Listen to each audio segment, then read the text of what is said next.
Assalamualaikum warahmatullahi wabarakatuh. Selamat malam.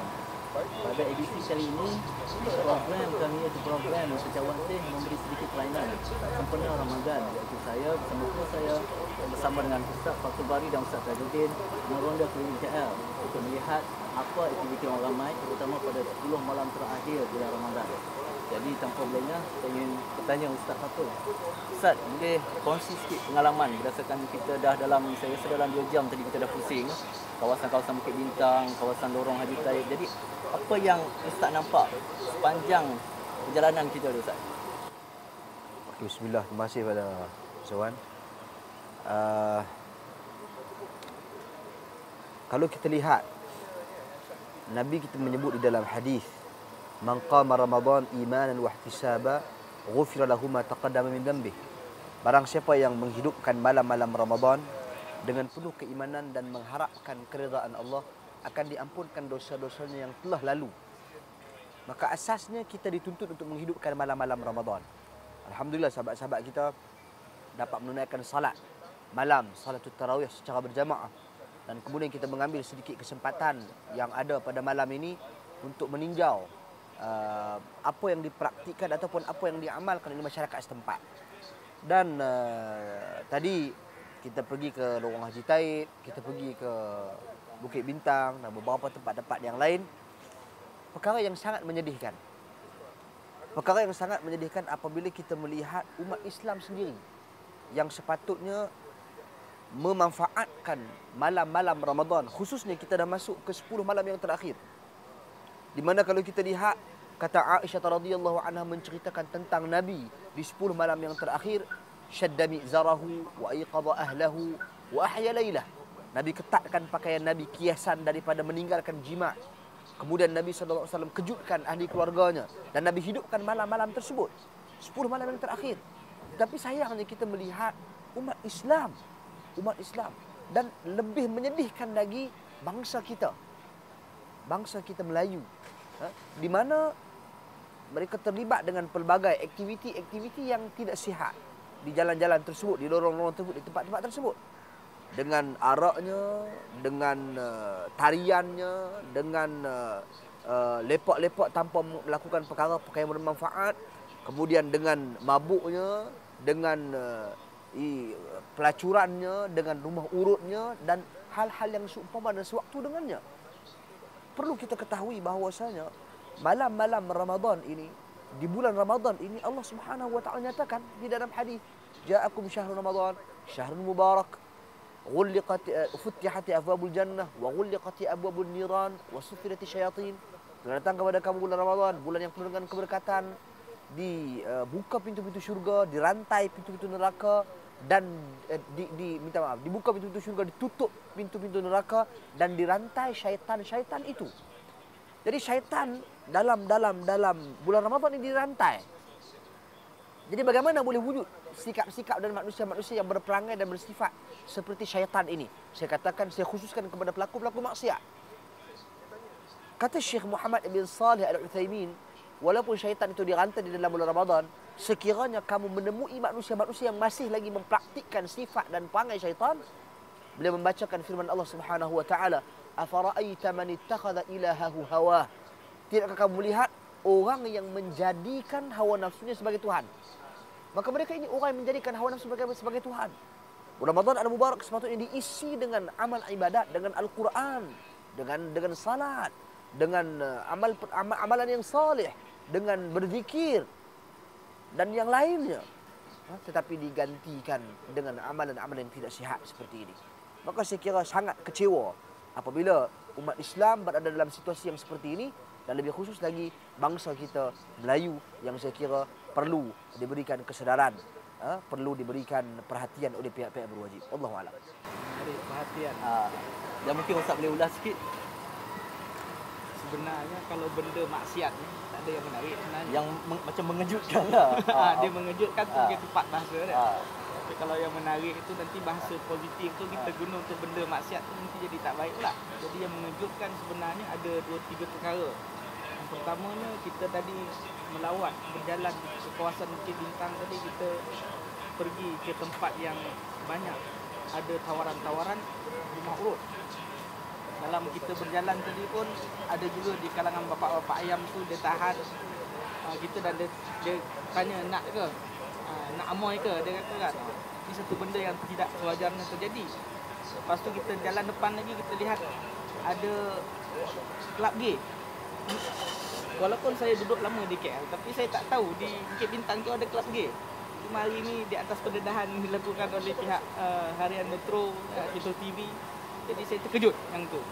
Bahawa sebenarnya di dalam negara kita ni sudah sebenarnya gay tu dia dah bersarang dan seolah-olah dia macam mendapat pengiktirafan masyarakat setempat. Jadi itu di antara perkara yang saya terkejut lah. Sebelum ni kita kenal dengan Bapuk macam di Bukit Bintang tadi pun. Tapi sebelum Bapuk ni memang tak asing sangat lah. Tapi kalau gay ni tadi saya agak terkejut kerana saya tak pernah tahu pula mungkin macam ada kelab gay, apatah nama kedai pun saya tak tahulah. Kita tak boleh sebut di sini kan. Tapi itu satu perkara yang saya terkejut lah. Okey, Ustaz Fatul. Aktiviti semacam ni bukan sekadar berlaku pada bulan Ramadan saja. Malah boleh dikatakan sepanjang tahun kan. Sampai macam Ustaz Tajuddin cakap, kelab gay itu bukan satu benda perkara baru. Benda tu dah lama. Dan difahamkan kelab tu pun dah banyak kali juga disebut pihak berkuasa. Tapi macam biasa dia operasi, dia tutup sekejap, lepas tu buka balik. Jadi kat mana lubang yang kesilapan yang menyebabkan benda tu macam seolah-olah tak ada penyelesaian, tak ada usaha untuk memendung gitu kan. Bismillah. Saya kira usaha-usaha untuk memendung tu ada. Usaha-usaha memendung tu ada. Cuma mungkin kita melihat perlu dimaksimumkan lagi. Perlu dikerahkan lagi, perlu ditekankan lagi. Kerana kalau kita lihat hal-hal yang seperti ini, kita menyebut tentang Ramadan Al-Mubarak. Mengapa kita menyebut tentang Ramadan bukan pada bulan-bulan yang lain? Mungkin bulan-bulan yang lain tu kita dah kata ada pihak-pihak berwajib berkuasa dan sebagainya. Mungkin pada bulan Ramadan mereka juga pergi untuk mengambil tindakan.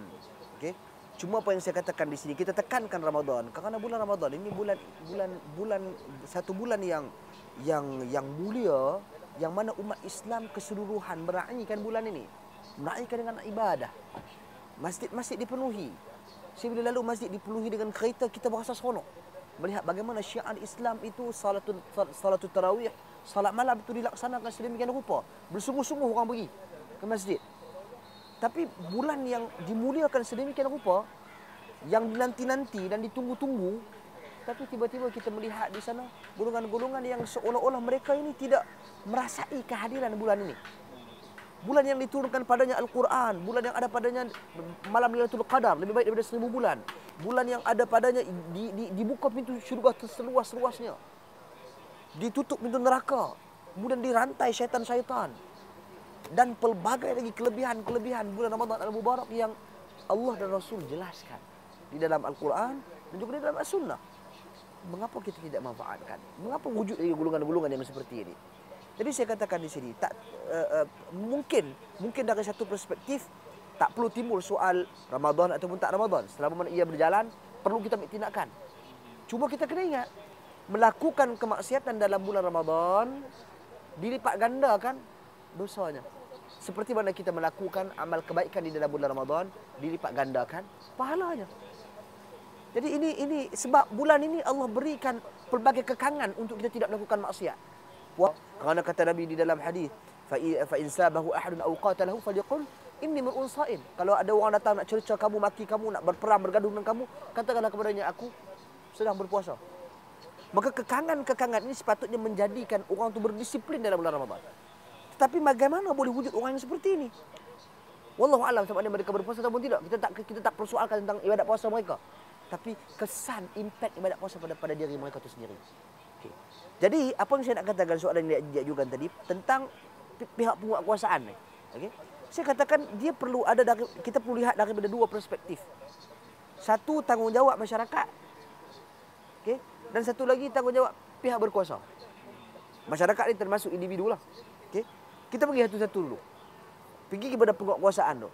Penguatkuasa sudah semestinya wajib melaksanakan tugas dan tanggungjawab mereka untuk memastikan tempat-tempat seperti ini ditutup, tempat-tempat seperti ini kita katakan diambil tindakan yang sewajar, yang ini. Sebab kita tengok ada tempat-tempat tertentu yang diiklankan Happy Ramadan contohnya, dihidangkan arak. Bagaimana di bulan-bulan Islam? seolah-olah dia jadikan satu tawaran untuk orang datang berbuka puasa happy Ramadan dengan jumlah yang murah ataupun dengan harga yang murah, tapi pada masanya disediakan juga urusan tempahan ataupun minuman arak. Adakah hal seperti ini berlaku? Ataupun adakah perkara seperti ini boleh kita biarkan begitu saja? Tak, kita kena ambil tindakan. Jadi mungkin boleh memaksimumkan, mungkin boleh disiasat, mungkin boleh dapat maklumat. Jangan hanya kita menanti tunggu laporan semata-mata tanpa kita melakukan siasatan. Itu umumnya siapa-siapa pun yang boleh bertindak, sama ada majlis agama, sama ada pihak berkuasa yang lain selain daripada majlis agama dan sesiapa sahaja. Itu satu. Kedua, tanggungjawab individu dan masyarakat. Individu itu sendiri dia perlu ada kesedaran.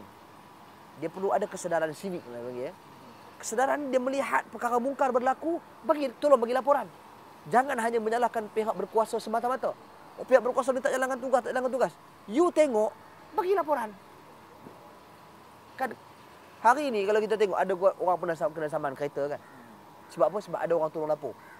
Dia ambil tangkap gambar kereta. Sebab apa? Sebab kereta tu langgar lampu isyarat. Sebab kereta tu masuk jalan one way.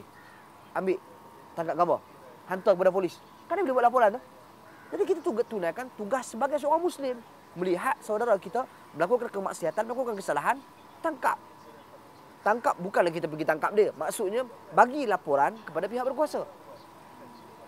Ini tugas individu dan masyarakat setempat. Jangan berdiam diri sahaja. Jangan menanti tunggu pihak berkuasa semata-mata untuk tunaikan segala-galanya. Kita juga perlu ada kesedaran. Dan satu lagi saya nak baca satu hadis Nabi SAW.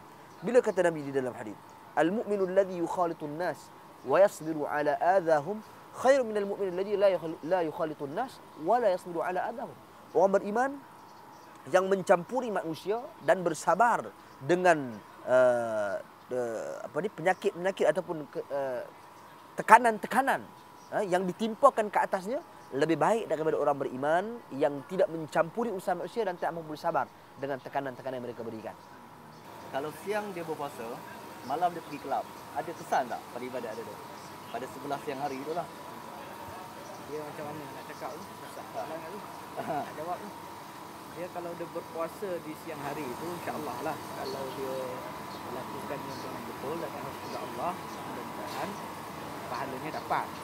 Tetapi dari sudut kesan kepada puasanya, mungkin kita boleh rujuk kepada ayat Al-Quran.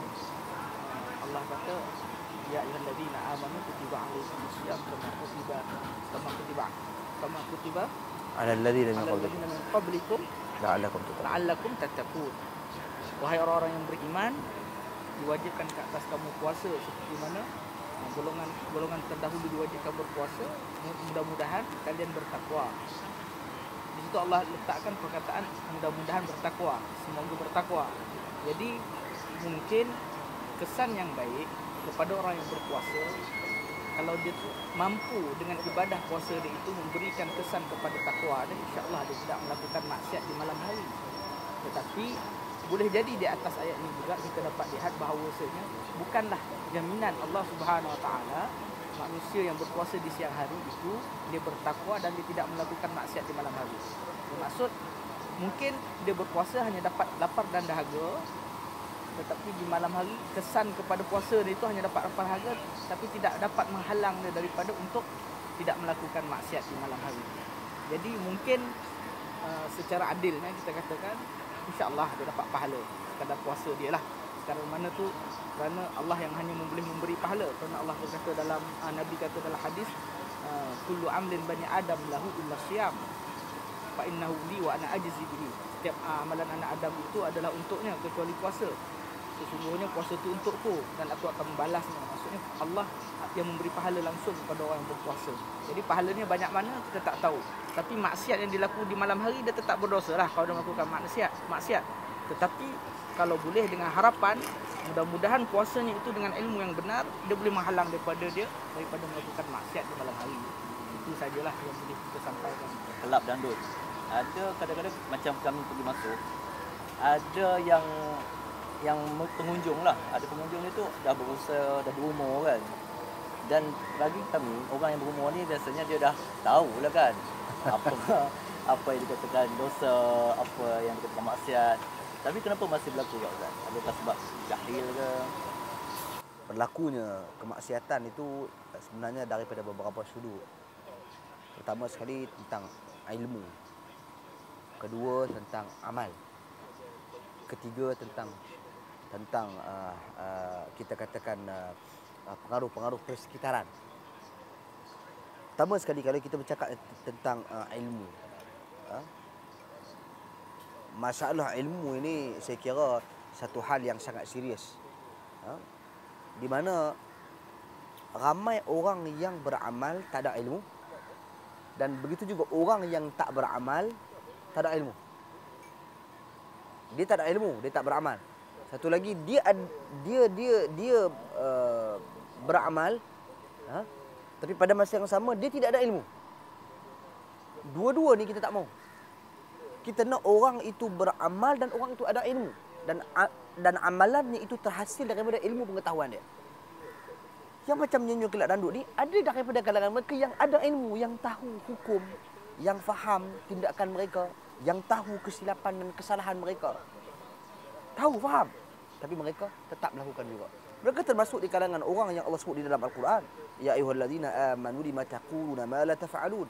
Wahai orang yang beriman, mengapa kamu berkata sesuatu yang kamu tidak laksanakan? Orang yang ada ilmu tetapi dia tidak beramal, dia tidak melaksanakan ilmu tersebut. Sekadar kabura maqtan 'inda Allah an taqulu ma la taf'alun.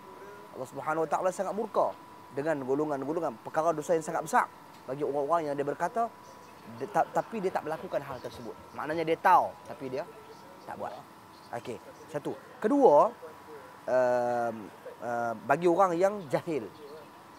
Kejahilan ni pun satu hal yang kita tak nafikan wujud. Tetapi saya kira hal-hal yang seperti ini hukumnya maklum bid-darurah. Maklum bid-darurah. Orang tahu takkan pergi menari danduk bulan-bulan Ramadan ni bagus kot. Maksud maklum bid-darurah ni hukum yang memang orang tahu. Seperti mana? Orang jahil ni pun dia tahu kata makan babi haram. Dia minum arak haram. Tahu, dia tahu. Jadi kita tak nafikan bila duduk dalam satu persekitaran yang tidak sihat, yang ada kelak danduknya, yang ada nina, tempat-tempat tersebut memberikan satu impak dan kesan menarik orang untuk datang kepadanya. Ini saya katakan persekitaran. Teman-teman, kawan-kawan yang tak sihat. Jadi ini saya katakan hal yang melibat kepada pihak berkuasa, pihak penguatkuasaan yang perlu tegas, yang perlu mengambil tindakan. Begitu juga pada masyarakat setempat yang melihat. Saya kira kalau orang boleh buat demonstrasi pasal nak kepada kerajaan yang adil dan sebagainya, mengapa tak buat demonstrasi menutup kelab-kelab dan hal-hal seperti ini? Contoh, saya bukan support pada demonstrasi.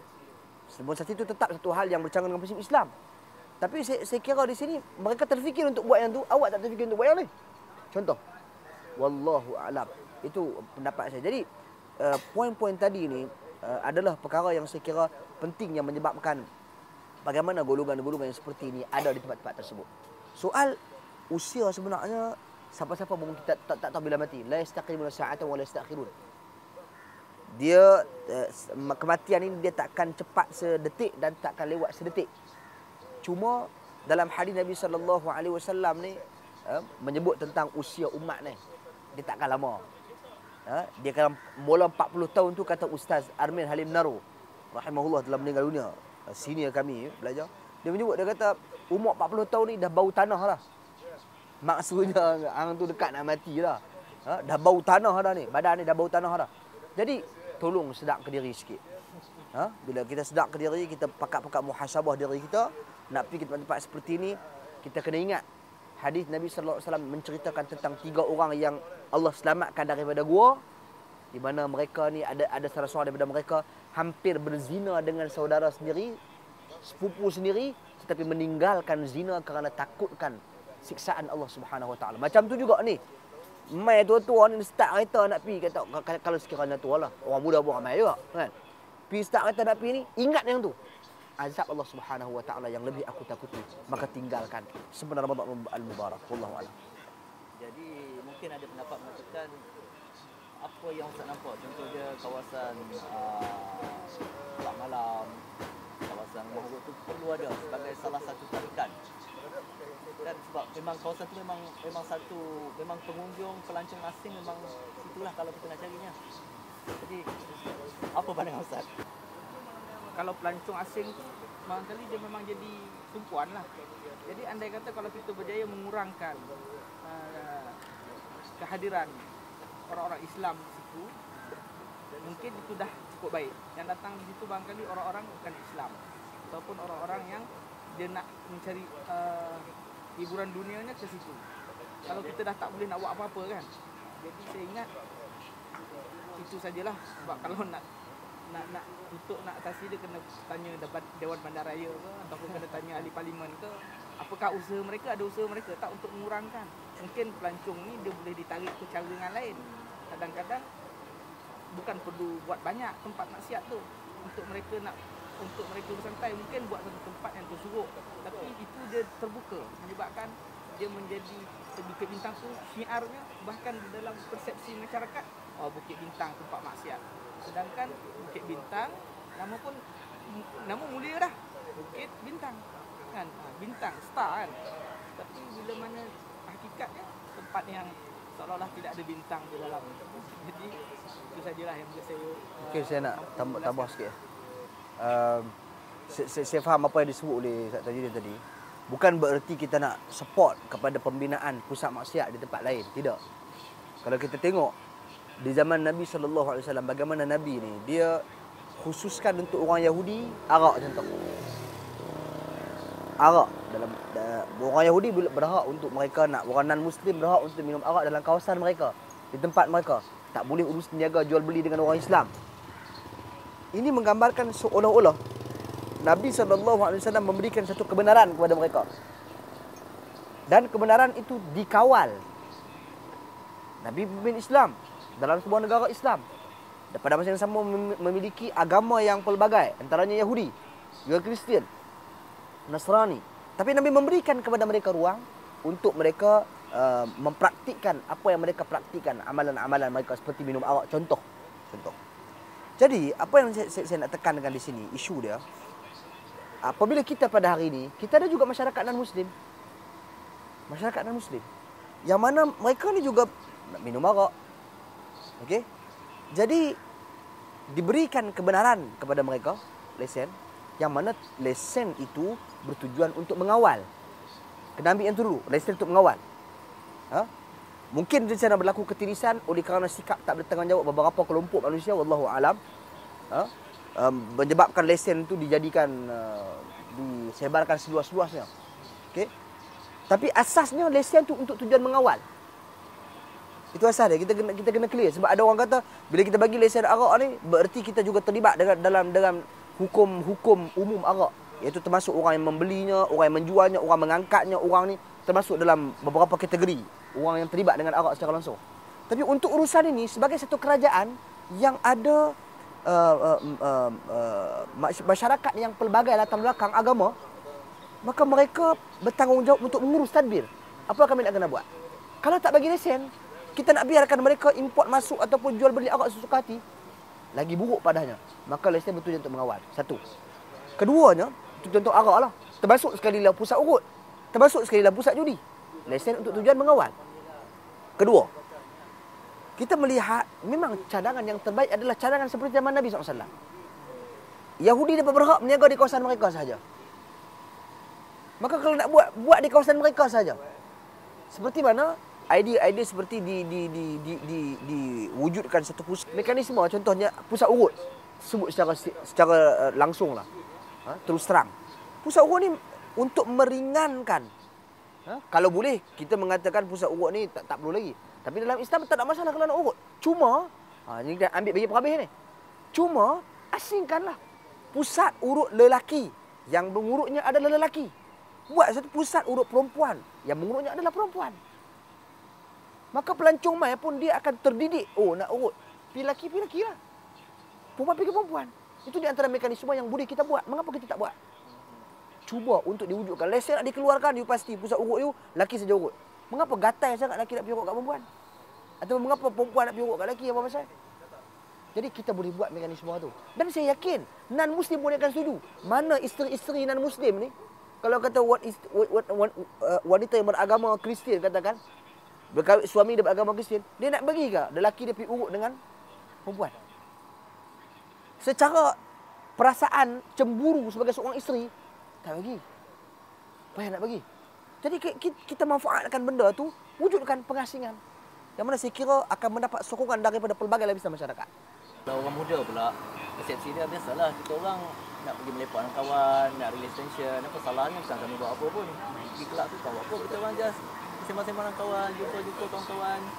Jadi apa pandangan Ustaz? Dia mungkin saya boleh bagi pedoman sikit kepada orang muda di bawah hadis Nabi sallallahu alaihi wasallam. Kata Nabi, min husni islami mar'i tarkuhu ma la yu'min.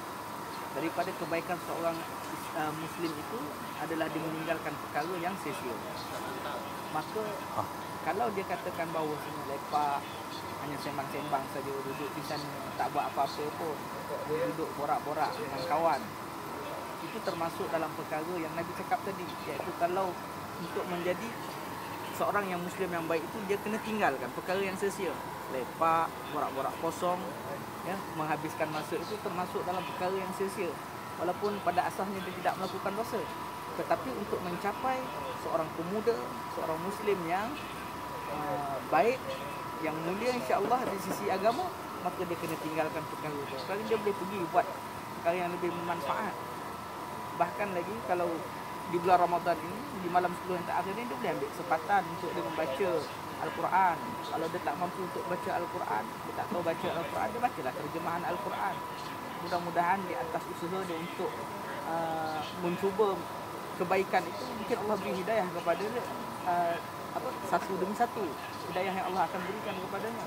Jadi itulah yang boleh saya sarankan kepada anak muda, supaya jangan anggap perkara yang tak berdosa itu adalah perkara yang dibolehkan oleh agama, tapi Nabi kata itu perkara yang sia-sia. Maka kalau boleh untuk mencapai seorang Muslim yang baik, kita kena tinggalkan.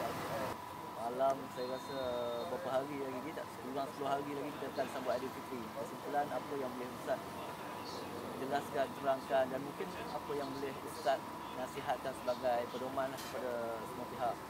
Okey, bismillah. Saya kira pertama sekali saya ucapkan tahniah kepada Harian Metro atas usaha sebegini rupa. Kerana kadang-kadang kita berbicara tentang isu-isu nasional yang kita lihat besar. Sebenarnya di sana ada isu yang lebih besar yang berkaitan dengan keruntuhan akidah. Isu-isu kepercayaan seperti gay ini akidah, ini bukan hal-hal yang kecil. Isu seperti zina bukan hal yang kecil. Kemudian isu seperti arak bukan hal yang kecil. Kemudian isu seperti pelacuran secara bebas, terbuka, ini bukan isu yang kecil. Isu maknyahnya secara terbuka menawarkan dalam bulan Ramadan, ini bukan isu yang kecil. Ini semua isu-isu yang Allah Subhanahu Wa Taala dan Rasulullah SAW laknat di dalam Al-Quran dan di dalam Al-Hadis. Maka saya kira tugas dan Harian Metro kita memberikan satu pujian mendasari isu ini ke secara realitinya dalam masyarakat kita, dan perlu kita mengambil iktibar. Sesungguhnya perkara-perkara seperti ini bukan hanya kita berseronok untuk mengambil tahu, tidak. Kita perlu ada plan untuk berubah. Kata Allah di dalam Al-Quran, innallaha la yughayyiru ma biqaumin hatta yughayyiru ma bi anfusihim. Allah tak akan ubah nasib sesuatu kaum selama mana mereka tidak mengubah diri mereka sendiri. Artinya tindakan bermula daripada sini, perancangan-perancangan yang kita lakukan, usaha-usaha yang seperti yang kita lakukan. Maka mudah-mudahan kita berharap apa yang kita lakukan ini dapat disebarkan secara meluas, menyedarkan pihak-pihak tertentu, menyedarkan pihak penguatkuasaan, menyedarkan pihak-pihak masyarakat, individu-individu dan dalam masyarakat secara umumnya. Tugas masing-masing. Penguatkuasa jangan kata masyarakat tak bagi laporan. Masyarakat jangan asyik menunggu nanti tunggu pihak berkuasa, kerana mereka terhad, kerana mereka ada kaki tangan yang bukan ada ratus ribu, juta kaki tangan yang senang untuk diurus. Mereka juga nak raya, mereka juga nak buat ketupat, mereka juga nak semua. Maka kita perlu ada kolaborasi, perlu ada kesatuan. Sekarang ni kesatuan yang saya kira sangat positif. Media mengambil peranan, Harian Metro mengambil peranan. Kemudian pihak penguatkuasanya, masyarakatnya, kemudian di kalangan sahabat-sahabat ilmuwan juga memberikan peranan untuk tolong bantu menangani isu-isu masyarakat secara mendasar. Dan yang terakhir sekali berkenaan dengan kita di dalam 10 malam yang terakhir ini, kita manfaatkan sebaik mungkin. Kita doa kepada Allah Subhanahu Wa Taala agar Allah berikan petunjuk, petunjuk hidayah kepada mereka-mereka yang terlibat dengan perkara-perkara, gejala-gejala sosial, gejala-gejala maksiat yang seperti ini, agar kembali kepada Allah Subhanahu Wa Taala, agar bertaubat kepada Allah Subhanahu Wa Taala. Dan kepada pihak penguat kuasa, kita doakan agar mereka diberikan kekuatan untuk meneruskan tugas dan tanggungjawab mereka. Bagi orang yang melihat kemungkaran juga, kita doakan kepada mereka diberikan kekuatan untuk menangani kemungkaran tersebut. Kata Nabi di dalam hadis, man ra'a minkum munkaran falyughayyirhu bi yadihi wa man lam yastati' bi lisanihi wa man lam yastati' fi qalbihi wa dzaka dhaful iman. Barang siapa melihat kemungkaran, dia kena ubah dengan tangan dia. Kalau dia tak mampu, dengan lisannya. Kalau dia tak mampu, dengan hatinya. Itulah sembah iman. Maka harian metode yang melihat kemungkaran ini, ubah dengan tulisan. Ubah dengan tulisan. Maka kita support, insya-Allah. Moga-moga Allah memberkati usaha dalam bulan Ramadan yang mulia ini. Akhir kata, saya sekali lagi ucapkan terima kasih dan tahniah kepada Harian Metro dan sahabat-sahabat yang terlibat dalam program kita pada malam ini. Wallahu a'lam. Assalamualaikum warahmatullahi wabarakatuh. Okay, demikian perbincangan panjang lebar kami bersama Ustaz Fatul Bari dan Ustaz Sabidin sempena edisi khas Ramadan. Semoga kita mendapat pedoman daripada apa yang dibincangkan sebentar tadi. Pada kesempatan ini juga saya bersama kru Sejawantih mengucapkan selamat menyambut Aidilfitri kepada seluruh umat Islam.